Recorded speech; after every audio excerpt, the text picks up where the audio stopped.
Hello there, everyone, and welcome to another episode of MetaTalks by MetaGate Summit, which is a three-day hybrid event set to take place from 10 till 12 September in Riyadh, Saudi Arabia, featuring more than 10,000 square meters worth of exhibition area, a conference hall, an activation zone, and a whole lot more. Just like our event, this initiative is aimed at showing people the wonders of the real-life applications of the metaverse and immersive technologies.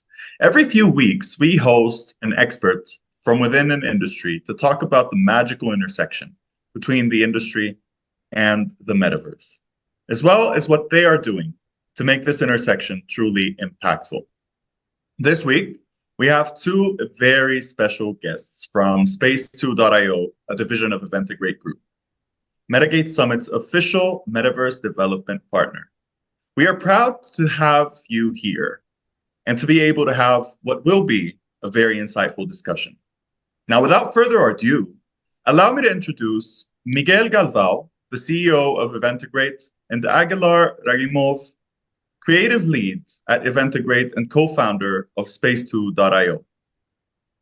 Gentlemen, it's a pleasure to have you on board, and we look forward to this insightful discussion. Hey there, everyone. Thanks for having us on board today. I'm really excited about this discussion we're going to have. As mentioned, I'm Miguel Galvao, and I'm thrilled to have the opportunity to chat to you guys. As mentioned, I am the CEO and co-founder of SpaceTo, which is a division of the Eventagrate Group. And we're always about pushing boundaries and seeing what's possible in the digital world. We're driving web innovation into immersive content and interactive ideas using creative tech with particular focus on metaverses and virtual experiences. Our mission is to bring people together in ways that defy convention and leave lasting impact. And over to you, Agalar. Yeah, thank you, Salman. It's always a pleasure to be here with you. My name is Agalar Ragimov. At SpaceTo, I am responsible for creating outstanding virtual events. Being an active member of multiple communities related to metaverse development helps me follow up with the latest trends and filter out those that would work best in our virtual events and campaigns. All right. Thank you, gentlemen, for the great introduction. Now, let's kick things off. Okay, so the metaverse, and more specifically, immersive technologies, have been a proven way for brands to create awareness and to forge experiences through which their audiences feel closer to these brands. They've also been a way for some brands to make a statement and show that they are on a mission to lead the digital era we are entering. Miguel, how can the metaverse, I better say, and immersive technologies be leveraged to maximize shareholder value and create new streams of revenue for businesses? Absolutely. Thank you for the question. The potential of leveraging the metaverse and immersive technologies for enhancing shareholder value in business, there's multiple different ways of doing this, right? The biggest thing about using the metaverse nowadays is the immersion. When users and clients are in the metaverse, they are immersed in your brand, right? So your brand identity gets larger exposures and you get better connected with the clients, right? So you get to have your target audiences feeling and living your brand and also experiencing your brand values all the way around. So there's no longer this 2D thing that when you're actually looking at the screen, it's just very flat with pop-ups all over the side. You forget that you're actually in a web experience or an Android experience or Apple experience. It really depends on which platform you use. But the whole thing with metaverse is all about the immersion that you're in. The other thing with metaverses is that you're able to drive business values better because you're able to see where the clients are interacting the most and you're able to focus the attention of your product specifically tailored for different clients. So that's just some little ways. I can go into much more depth, but I'm not sure how much you want to go into right now. All right. That is one very beautiful way to look at things. I mean, most definitely, the metaverse and immersive technologies hold a lot of value for companies. Now, a little bit more on the creative side of things. Agalar, given your extensive experience in the digital art world and I mean, given the great work that you've been doing on our platform, we've been having weekly meetings and you've been working wonders there. What are some of the most revolutionary forms of activations and designs that we can and will be seeing in the next few years? And what companies are leading this revolution? With an additional question here of what will be the main technologies that will lead this revolution? Sure, that's a great question. I believe the future of digital art holds exciting prospects for groundbreaking activation and designs. Leading companies like Unity Technology and Unreal Engine from Epic, known for their powerful game development platform, and NVIDIA, with their advancement in GPU technology, are driving this revolution forward. We can anticipate a surge in mixed reality experiences where the boundaries between physical and digital art blur seamlessly. Artists will harness the potential of real-time rendering engines to create immersive worlds that react to the viewer's presence and interactions. Moreover, the rise of decentralized platforms powered by blockchain technology, such as SuperRare and OpenSea, will democratize the art market and empower creators to monetize their digital work directly. And last but not least, AI. It continues to evolve. We will witness AI-driven tools that assist artists in realizing their vision and pushing the boundaries of creativity. Beautiful, beautiful. Yeah, I mean, indeed, all of those technologies are very, very, very powerful. And when we talk about AI and what's being done with AI, I mean, we're at the point today where you can now generate a model from text. You can start generating the model. I mean, imagine how much leverage that gives you as a company and as a builder to build faster, conceptualize faster in a more lean method, and to deliver value in a much quicker and more efficient sense. So yeah, definitely. Yeah, the benefit also with the AI and building on the models and generating is also the fact of personalization, right? We're moving to the age where as a user, your space will be created depending on your custom likes and tastes. It's no longer going to be purely from the brand. So from a brand point of view and a business point of view, it's going to be very challenging for them to stay up to date, right? So if they're not adopting the AI, because what's going to happen now is all communication is going to be very personalized. There's no longer going to be the one voice and send it to everybody. The idea now is to make everything that we do personalized for people. And that's where I feel AI is actually going to help the most. Sorry for jumping in there. Yeah, no, definitely. That is great perspective there. Agalar, I see you have something to say as well. Yeah, AI helps me to just very quickly create some concepts, right? So it's kind of very great tool to pop up some images and just showcase them for the client. So the process of approving the concept and moving forward to production is very quick and very short. Definitely, yeah, exactly. Definitely. And Miguel, you were mentioning a lot about how AI and how the digital era overall aims to create a more personalized experience for businesses. Yeah. Now, at MetaGate Summit, we focus a lot on the intersection between immersive technologies and the real world value on businesses. And in your experience, having worked within this field for several years now, you and Agalar, what are some of the best ways that the metaverse and immersive technologies can be leveraged in businesses nowadays?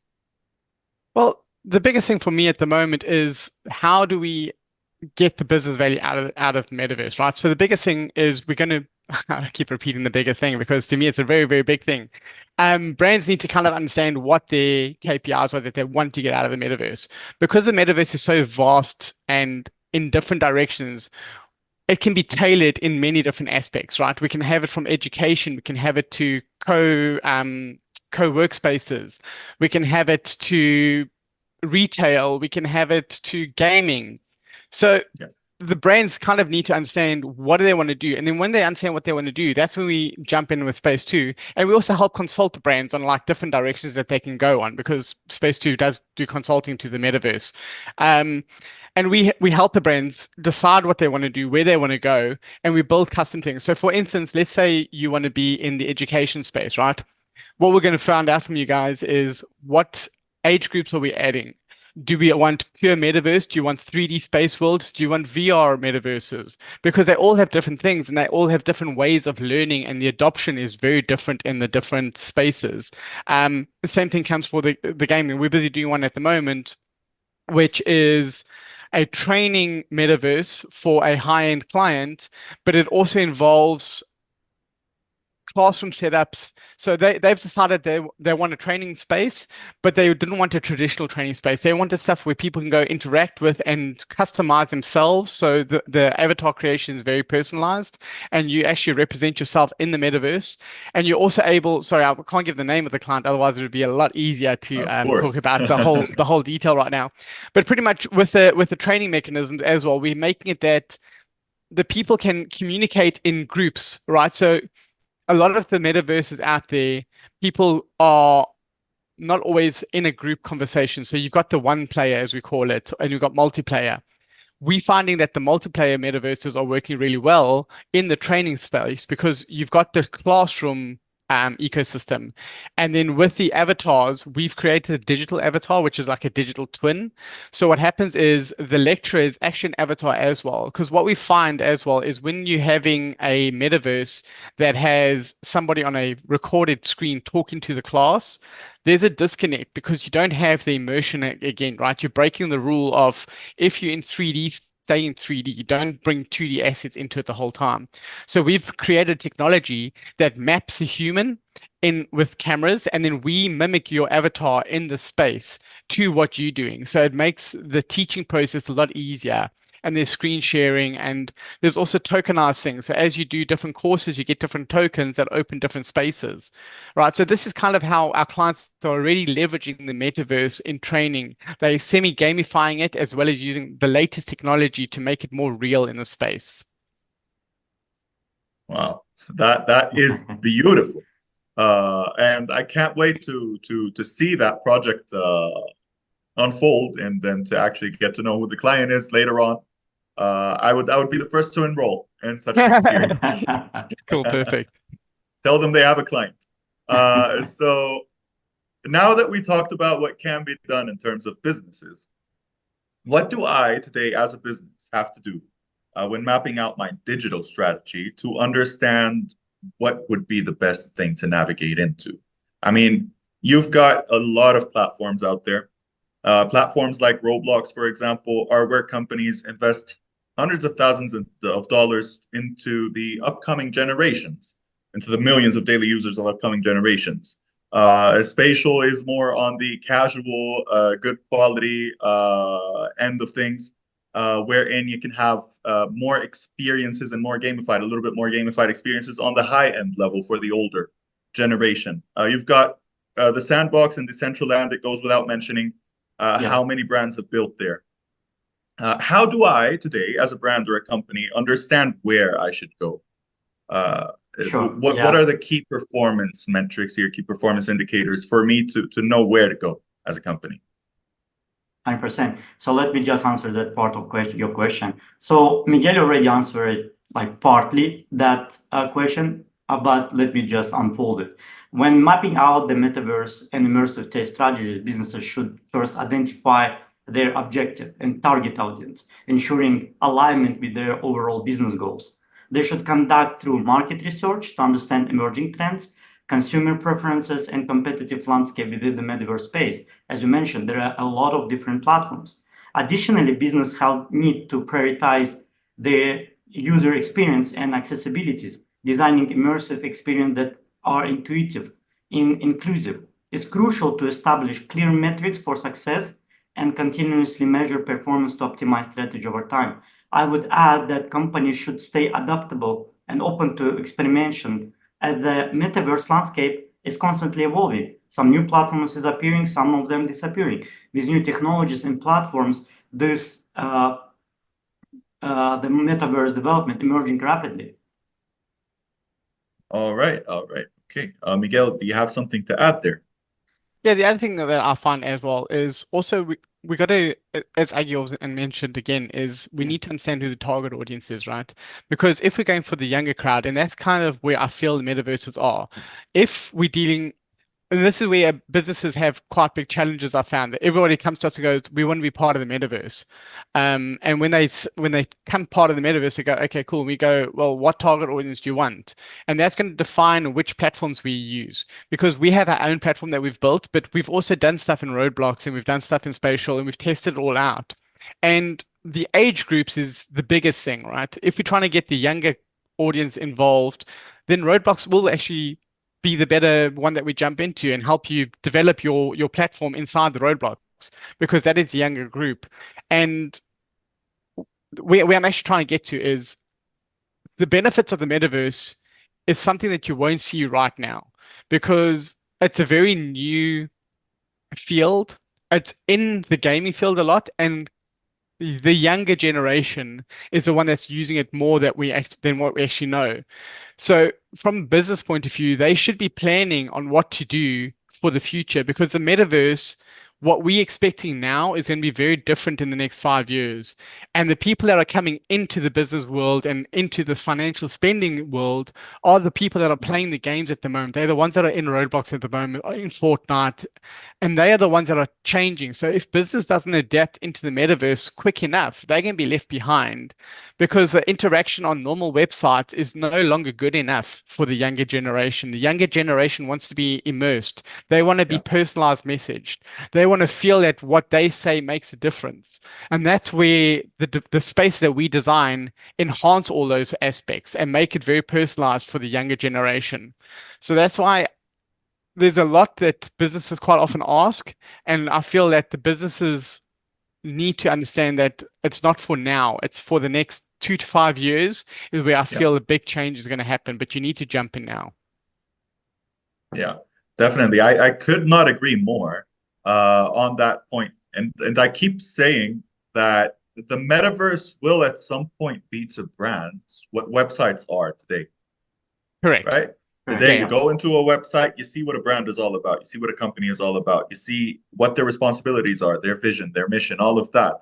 Later on, what's going to happen is you're going to be able to be immersed in that vision, to be immersed in that mission that they're working on, to be immersed in their values, and to create a more a unique connection with that brand that sticks with you. And a couple of things on that as well. First thing for me is what you mentioned now is like a metaverse is going to be what a website is today. There isn't going to be the website anymore. It's automatically going to translate into the metaverse. This is where the future is, right? So what we, the older generation, as I call myself, we talk about websites and metaverses. The newer generations, this is just the way they deal. There is no website. There is no metaverse. It's just where they go to get the information. And you also mentioned the thing on, it was personalization. Sorry, I forgot, went blank on something over there, but let me just digress a little bit and come back into it. But the whole way of interaction is the big thing. Oh yes, that's what it was. Okay. So with the living the brand values and the who the brand is and how the brand experiences, because metaverses are very much a collab space. So you're going to have a group of people that live and breathe your brands in that space.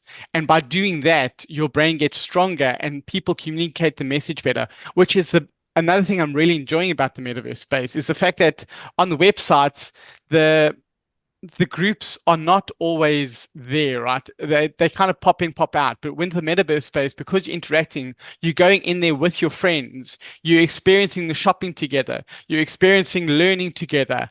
There's a lot more like personalization that I get over there. So I feel you get very connected with the brands once that happens. I would also add that right now all the users become a part of community, and brands should also focus to build such communities, but moving from some spaces like maybe Discord or chats to the immersive environment, which is metaverse. And inside the metaverse, they can brand that environment according to their brand and publish their campaigns inside, but they already have their own communities all the time kind of living inside that environment. So it's very powerful. Yeah, it's very powerful. Yeah, Aggie, Yeah. that was the word I was missing when I went blank a second ago. I was looking for the word community and it just ran Community, away. yeah. I was like, where's it gone? Exactly. But yeah, that was the word I was looking for. But yeah, thanks for bringing it up. Exactly. Yeah, no, more on the community end as well. I mean, if we see how things have been moving for brands in the recent 3 to 4 years, ever since social media took over on such a massive scale, right? And everyone's on social media, everyone's looking for brands, especially with TikTok. Uh, brands are moving, or brands are moving their communities more into tribes, right? Yeah, It's no longer a mass market. It's more of a tribe that's interested in this brand and follows these values and moves with it. So it's a lot like what Apple has done on the correct. mass scale, Yeah. but on a more niche sort of level. Correct. Correct. And Creating like you an ecosystem. Yeah, sorry, Mig. exactly. No, go, Aggie, keep going. Yeah, it's creating ecosystem, but in a different way, in more immersive way. But again, as you said, in a very niche way for like different campaigns for inside the, again, brand could be divide. I mean, the brand could divide the product in many different ways, right? So one of the way it's creating something that will be related to younger generation and creating immersive environment for them. Yeah. Indeed. 100%. Now,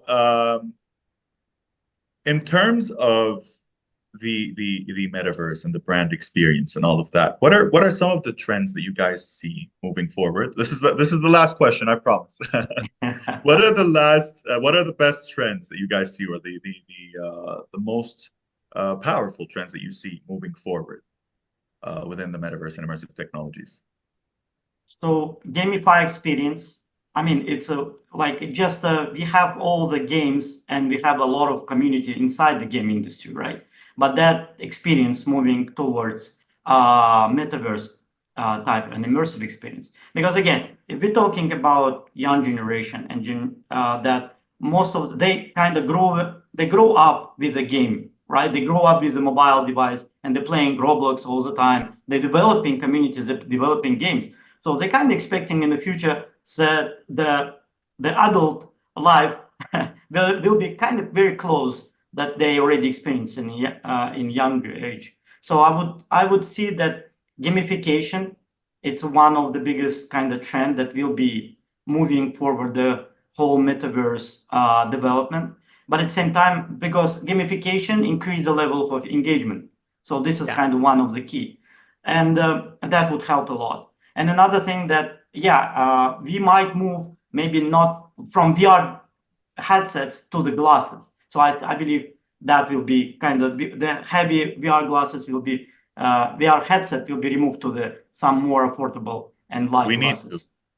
Yeah, Guys, I mean, we're going to move to like contact lenses and Completely. implants in the brain. Let's be honest. The glasses are just like a short term, but like we're going to Yeah. very, very quickly have like a little implant to plug in, and then you're living in the metaverse the whole time. So I'm up for that whenever it's ready. So I'm looking for the neuro implants. All Just right, putting it all out right. there. I mean, I wouldn't be a fan of that, but yeah, okay, definitely. Everyone has their preferences. Exactly. For me, the best possible way to witness the metaverse personally would be AR experiences through mobile, through glasses, right? I'm not on the neuro implant side of things. With all due respect to Mr. Musk. No. Look, yeah, and the big thing is with the glasses, for me, the VR headsets at the moment is a big limiting factor because they're big and bulky. And when you walk around in public, they kind of look at you strange. I've done it. I've played with the Quest, I've played with the Apple Pros, and I've walked around in public in malls because you've got the pass through, you've got everything like overlaying on top of it. And for me as a user, it's comfortable for a short while, but then I've also got glasses, which look like sunglasses, but they're just AR overlays, and I use those, and those I'm in the immersion a lot longer. And what I'm loving about the glasses, for instance, is when I'm walking around spaces, is I'm connected with the digital world, but I'm living in the real world. So I've had times where I've got my friends online and we're both in different parts of the world at the same time. We're communicating with each other. We're at a coffee shop, for instance, and we're talking. They're seeing what I'm seeing what they're seeing, and it's all in sunglasses. People around us wouldn't know the difference because they're connected to our phones and we're just having a general conversation. But yeah, this is what people call the metaverse. To me, this is just what I call the future. This is the way I see us communicating and dealing with each other. Beautiful, beautiful, beautiful.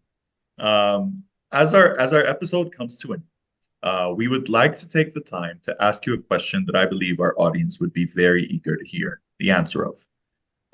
As one of our esteemed partners and the people behind our Metaverse platform, for this edition and what we hope to be the many years to come, what will you be showcasing for the visitors in this year's MetaGate Summit? And how do you aim to make this experience one that is truly exceptional? Well, we've built the metaverse to be agnostic on device, right? So it's web-based. You don't need to download an application. So it's very easy for you to jump in and be part of our space. Currently, the space is a 3D immersive interactive space. You can walk around, you can experience it, you can have fun in it, right? You can network with people, you can have one-on-one chats with them. You can go to the sessions, you can go watch the live sessions on stage inside the space. And with that, it's all controlled and secure. We've got the latest security on our platform, as well as it's based for the Middle East, right? Because that's kind of who we in. So we've built security around the Middle East, and we've kept all the data that is utilized within the platform within the Middle East. So this is just a few different elements that we've put together. But the biggest thing is that it's a space for us to be together, to collab, to experience the physical space, right? Because MetaGate is as well a physical and a digital. So we're doing a semi-digital twin of what's available in the physical is going to be available in the digital. And we're trying to work on connecting them a lot quicker. So when you're in the physical space, you can also communicate with everybody around the world in case they couldn't make it. Yeah, I would add that, again, with creating that immersive environment, we blurring the edge between physical and digital. So now people can be physically on the event, but at the same time participate in the virtual event and talking with the people who can have access only for the digital event. So without that type of solution, it won't be possible. Correct. So that's part of the beauty of the metaverse and the metaverse platform that you guys are building. Correct.